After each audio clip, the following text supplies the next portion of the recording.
जिसकी वजह से किसी भी एरिया की डेवलपमेंट हो सकती है।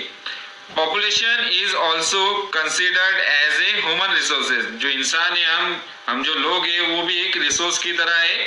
The physical and intellectual characteristics of the population affect the development of a reason.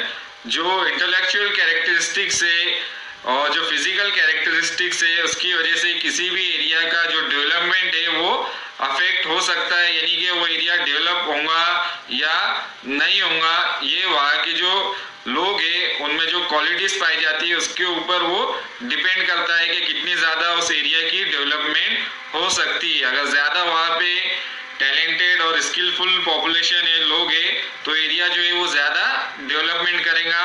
अगर वहाँ के लोग इलिटरेट है, ज़्यादा तरक्की नहीं हो सकती फिर उस एरिया की। The development of a region is dependent on how human resources are used like other natural resources। तो जो डेवलपमेंट है किसी भी एरिया का, वो इस बात पर डिपेंड करता है कि हम किस तरह से अपनी जो ह्यूमन रिसोर्सेस है उसका यूज किस तरह से कर सकते हैं। मीन्स किस तरह से हम उन्हें एजुकेशन प्रोवाइड कर सकते हैं, जॉब प्रोवाइड कर सकते हैं, और उसके बदले में जो लोग हैं वो अलग अलग फील्ड में अपना कंट्रीब्यूशन करेंगे, प्रोडक्शन करेंगे, इंडस्ट्रियल एरिया में वर्क करेंगे, एग्रीकल्चरल फील्ड में वर्क करेंगे, जिसकी वजह से सही तरीके से लोगों का यूटिलाइजेशन होगा, सही तरीके से लोगों का इस्तेमाल होगा, और वो दूसरे रिसोर्सेज का इस्तेमाल करेंगे उस एरिया के डेवलपमेंट के लिए। The human economic activities also develop with reference to human resources। Means जो भी इकोनॉमिक एक्टिविटीज है वो अगर ज़्यादा डेवलप एरिया है या पॉपुलेशन ज़्यादा स्किलफुल है, ज़्यादा हाईली क्वालिफाइड है, तो वहाँ पर सेकेंडरी और टर्शियरी एक्टिविटीज जो है वो ज़्यादा रहेंगी। अगर किसी एरिया में पॉपुलेशन जो है ज़्यादा इलिटरेट है, कम पढ़ी लिखी है, तो वो एरिया में जो प्राइमरी एक्टिविटीज़ है वो ज़्यादा की जाती है, तो जिसकी वजह से डेवलपमेंट की रफ्तार जो है प्राइमरी एक्टिविटी की वो कम होती है as compare to secondary and tertiary activity वाले रीजन से। तो इस तरह से वहाँ का जो डेवलपमेंट है, एक्टिविटीज़ है, various kind of human activities, economic activities, वो भी अफेक्ट करती है ह्यूमन रिसोर्सेज की वजह से। In fact, if human resources are not developed efficiently, the use of other resources also gets adversely affected।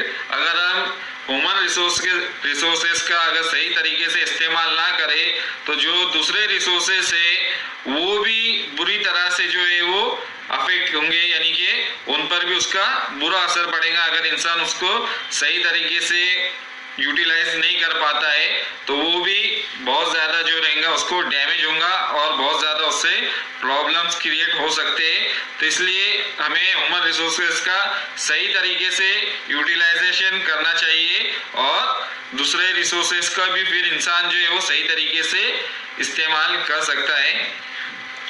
Considering this issues, the population structure, sex ratio, literacy rate etc. are studied in population geography। तो ये जितने भी factors है इनको देखते हुए जो population geography है, ज्योग्राफी की एक ब्रांच है ह्यूमन ज्योग्राफी की, उसमें हम पॉपुलेशन स्ट्रक्चर, उसके अलावा सेक्स रेशियो, मेल फीमेल जो रहेगा डिस्ट्रीब्यूशन जेंडर वाइज वो, उसके बाद literacy rate and other features are also studied in population geography। Population composition means the various kinds of aspect quantity wise and quality wise are in लोगों के अंदर वो मौजूद होते हैं। For example, number 1 age structure, number 2 sex composition, number 3 literacy and education, number 4 occupational structure, number 5 rural urban composition. तो हमें एक एक करके इन्हें सब पॉपुलेशन कंपोजिशन के बारे में जितने भी पॉइंट्स है वो हम पढ़ेंगे। टोटल 5 कंपोजिशन पॉपुलेशन के तो उसमें नंबर 1 है age structure. The age structure of a population refers to the number of people in different age group. जो भी पॉपुलेशन रहती है किसी भी एरिया में, वो अलग अलग एज ग्रुप में पाई जाती है। हर किसी की पॉपुलेशन जो है वो उसके अलग अलग एज ग्रुप रहते हैं। तो टोटल 6 एज ग्रुप है। नंबर 1 है infants, number 2 children, number 3 teenagers, number 4 young, number 5 adult, number 6 old people. तो ये टोटल 6 एज ग्रुप है जिनसे इंसान होकर गुजरता है। जैसे जैसे उनकी एज बढ़ती जाती है, इन्फेंट से चाइल्ड, चाइल्ड से टीनेजर, टीनेजर से young, adult and last old people. इस तरह से वो स्टेप बाय स्टेप जो उनकी एज जो है वो चेंज होते रहती है। तो ये इंसानों के एज ग्रुप है। टोटल 6 एज ग्रुप में पॉपुलेशन जो है वो डिवाइड है। Population composition, each of the age group has a share in the population. तो जितने भी एज ग्रुप है उन सबका शेयर होता है, उन सबका हिस्सा होता है पॉपुलेशन के अंदर। जैसे कि टीनेजर, यंग, उसके अलावा इन्फेंट, चाइल्ड, ओल्ड एज, तो सबका अपना एक हिस्सा होता है पॉपुलेशन के अंदर किसी भी एरिया की। Their share in the population varies from country to country. तो जो भी शेयर है पॉपुलेशन में एज ग्रुप वाइज वो अलग अलग रहता है। फॉर एग्जांपल किसी कंट्री में जो है वो चाइल्ड पॉपुलेशन ज्यादा रहती है, किसी में यंग पॉपुलेशन का परसेंटेज ज्यादा रहता है, तो कोई कंट्री के अंदर जो है ओल्ड पीपल जो रहते हैं वो ज्यादा रहते हैं। तो इस तरह से ये कंट्री टू कंट्री जो है वो चेंज होता है population age group. Total population in each group changes. जो टोटल है पॉपुलेशन के अंदर एज ग्रुप वाइज वो चेंजेस होते रहते हैं उनके अंदर। यानी कि हर एज ग्रुप ऐसा नहीं कि वो एक ही जगह रहेगा। जो चाइल्ड है वो उनकी एज जैसे बढ़ेंगी वो टीनेजर, टीनेजर से यंग, इस तरह से वो चेंज होते रहता है पॉपुलेशन उनकी। जैसे जैसे एज बढ़ते रहती है तो चाइल्ड से वही कुछ सालों बाद वही लोग जो है यंग होंगे, यंग से एडल्ट बनेंगे, एडल्ट से ओल्ड पीपल में वो शिफ्ट होंगे। तो इस तरह से ये एज ग्रुप जो रहते हैं वो कांस्टेंट नहीं रहते बल्कि वो चेंजेस उसमें होते रहते हैं। There share in the population also varies. तो जैसे जैसे ग्रुप चेंज होते रहते हैं, यानी कि जैसे जैसे उम्र बढ़ती है लोगों की, तो जैसे उसी तरह से जो पॉपुलेशन में शेयर रहता है वो भी उसमें चेंजेस आते रहते हैं। कभी कोई एज ग्रुप जो रहता है कम हो जाता या फिर कोई एज ग्रुप रहता है वो उसमें पॉपुलेशन बढ़ जाती। कभी चाइल्ड की पॉपुलेशन ज्यादा रहती किसी कंट्री में, तो कुछ सालों बाद जो है वही चाइल्ड बाद में जाकर यंग पॉपुलेशन में शिफ्ट हो जाते हैं। तो इस तरह से ये चेंजेस जो है आते रहते हैं हर कंट्री के अंदर। Population pyramids, demographer use population pyramids to describe age and gender wise distribution of population। population pyramid जो है जो पॉपुलेशन के अंदर जेंडर वाइज जो है डिस्ट्रीब्यूशन को रिप्रेजेंट करता है, male female population and different age group को वो रिप्रेजेंट करता है। It is like a graph. तो ये ग्राफ की तरह है पॉपुलेशन पिरामिड, जिसमें हम मेल और फीमेल पॉपुलेशन कितनी है और कौन से ग्रुप की पॉपुलेशन कितनी है ये हमें पॉपुलेशन पिरामिड के अंदर पता चलता है। The age sex structure of a population refers to the number of females and males in different age group. As I mention earlier, तो पॉपुलेशन पिरामिड के अंदर डिफरेंट एज ग्रुप के बारे में हमें पता चलता है कितने एज ग्रुप में कितनी पॉपुलेशन है और कितने मेल है और कितने फीमेल है अकॉर्डिंग टू एज ग्रुप, इसके बारे में हमें पता चलता है। A population pyramid is used to show the age sex structure of the population. तो फॉर एग्जाम्पल जैसे कि मैंने पहले भी बताया, तो ये एज सेक्स स्ट्रक्चर बताता है पॉपुलेशन का, मेल फीमेल ये सारी चीजें इसमें रिप्रेजेंट की जाती है पॉपुलेशन पिरामिड के अंदर। So this is the image of population pyramid.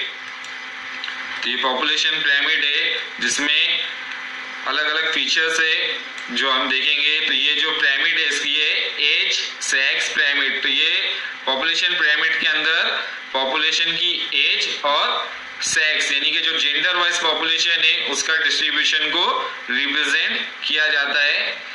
तो सबसे पहले हम देखेंगे the Y axis in the centre of this graph shows age group. जो वाई एक्सिस है वो बिल्कुल इसके सेंटर के अंदर है ग्राफ के, वाई एक्सिस यहाँ पर है जो डिफरेंट एज ग्रुप को रिप्रेजेंट कर रहा है। फॉर एग्जांपल 0 to 5 ईयर जो है एज ग्रुप के बच्चे वो यहाँ पर एट द बॉटम को रिप्रेजेंट कर रहा है एज ग्रुप को। उसी तरह से 5 to 10 ये various kinds of age group जो यहाँ पर वो रिप्रेजेंट कर रहा है। 95 to 100 years of people age and 100 plus, तो ये एज ग्रुप जो है उसे रिप्रेजेंट कर रहा है वाई एक्सिस के ऊपर। While x axis shows the population और percentage of the population.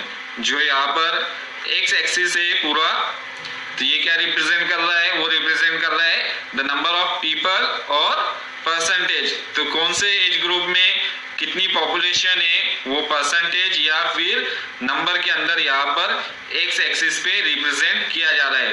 0 to 33, 36, 39 जो है ये पॉपुलेशन इन मिलियंस। यहाँ पर जो पॉपुलेशन रिप्रेजेंट की जा रही है वो मिलियंस में रिप्रेजेंट की जा रही है। 33 मिलियन, 36 मिलियन, लास्ट यहाँ पर है 65 मिलियन।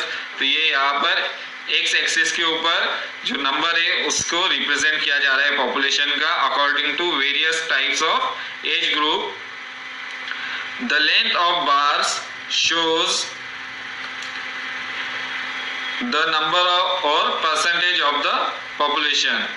तो जो लेंथ है पॉपुलेशन की यहाँ पर ये जो बार्स है actually it is like a bar graph. तो ये क्या रिप्रेजेंट कर रहे हैं, total number of the population. तो ये जितने ज्यादा बार की लंबाई रहेंगी उतनी ज्यादा पॉपुलेशन उस एज ग्रुप की ज्यादा रहेंगी, जितनी कम रहेंगी तो ये पॉपुलेशन जो है वहां पर उतनी कम जो है वो रिप्रेजेंट की जाती है। तो जो लेंथ जितनी ज्यादा रहेंगी एज ग्रुप की वो उतनी पॉपुलेशन उस एज ग्रुप की ज्यादा यहाँ पर रिप्रेजेंट होती है बार के अंदर। The left side of the graph represent the mails. जो लेफ्ट साइड है यहाँ पर ब्लू कलर में वो किसे रिप्रेजेंट कर रही है, मेल पॉपुलेशन को। ये जो है मेल पॉपुलेशन को रिप्रेजेंट कर रहा है blue bar.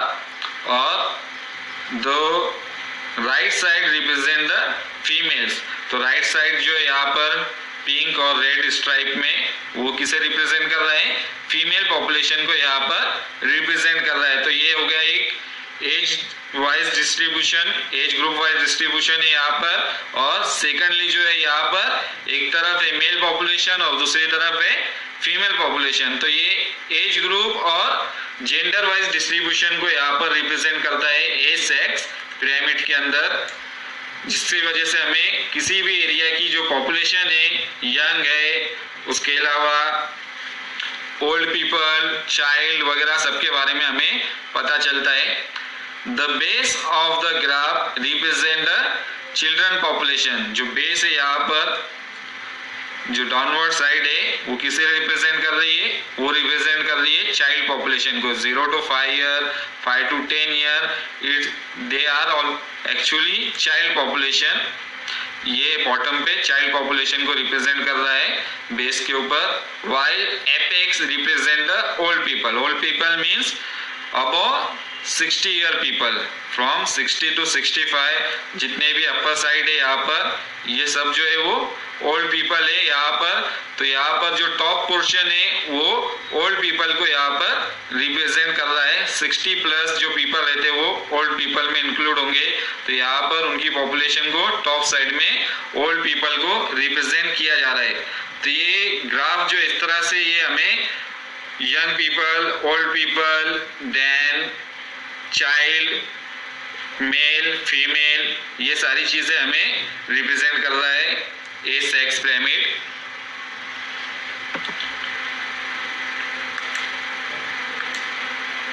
Population pyramid A larger size of the population in the age group of 50 to 59 years indicates the chances of having a larger independent working population.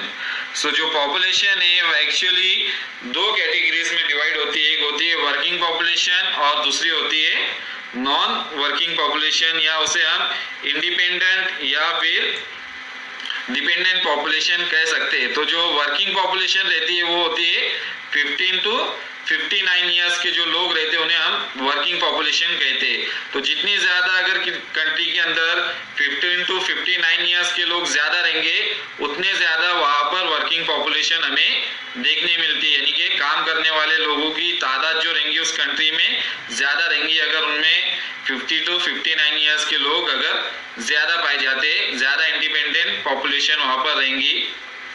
On the other hand, if the number of children in 0 to 50 is high, the dependency ratio will be high.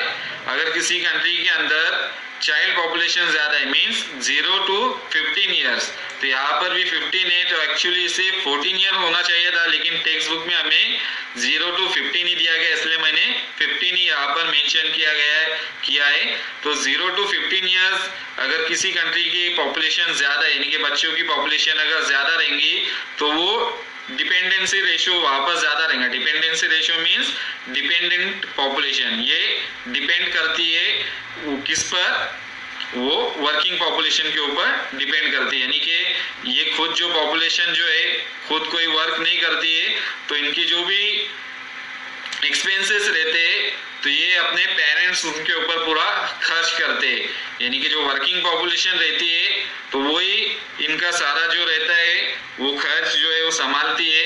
तो अगर किसी country के अंदर 0 to 15 year की population ज्यादा रहेंगी तो ये जो है नॉन वर्किंग पॉपुलेशन है, जो खुद काम नहीं करते, बेसिकली ये इनकी पढ़ने की उम्र रहती है, तो ये ज्यादातर स्कूल या कॉलेज वगैरह तक ये जो रहती है वो वहां पर अपनी पढ़ाई करते हैं, तो ये नॉन वर्किंग पॉपुलेशन कहलाती है, जिससे कंट्री में कोई वर्क जो रहता है वो ज्यादा नहीं होता अगर इनकी पॉपुलेशन ज्यादा रहेंगी।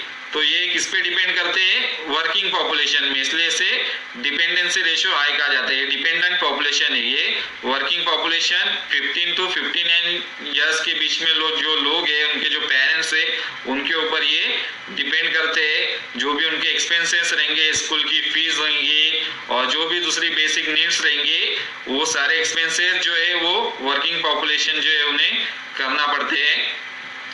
Similarly, a growing population in the age group of 60 plus indicates greater expenditure of medical and health facilities for the age population. अगर किसी कंट्री में एज ग्रुप की 60 प्लस अगर पॉपुलेशन ज्यादा है तो ये भी एक नॉन वर्किंग पॉपुलेशन में इसे इंक्लूड किया जाता है। नॉन वर्किंग पॉपुलेशन जो है वो 0 टू 15 ईयर्स है और दूसरा है अबव 60 ईयर से जिनकी भी एज ज्यादा रहती है। एक्चुअली ये जो एज रहती है नॉर्मल ये रिटायरमेंट वाली एज रहती है, तो ये पॉपुलेशन भी हम नॉन वर्किंग पॉपुलेशन में इंक्लूड करते हैं, तो जिसमें हेल्थ इशू बहुत एक बड़ा फैक्टर रहता है, क्योंकि इसमें एक्चुअली जो लोगों की जो हेल्थ रहती है वो थोड़ी सी फिजिकल फिटनेस जो रहती है वो कम पाई जाती है, तो इसमें रिटायरमेंट का फैक्टर आ जाता है और मेडिकल और हेल्थ फैसिलिटी के ऊपर इसमें ज्यादा खर्च किया जाता है। मेडिकल में हॉस्पिटलाइजेशन और जो मेडिसिन वगैरह के खर्च इसमें ज्यादा रहते हैं इस पॉपुलेशन के ऊपर।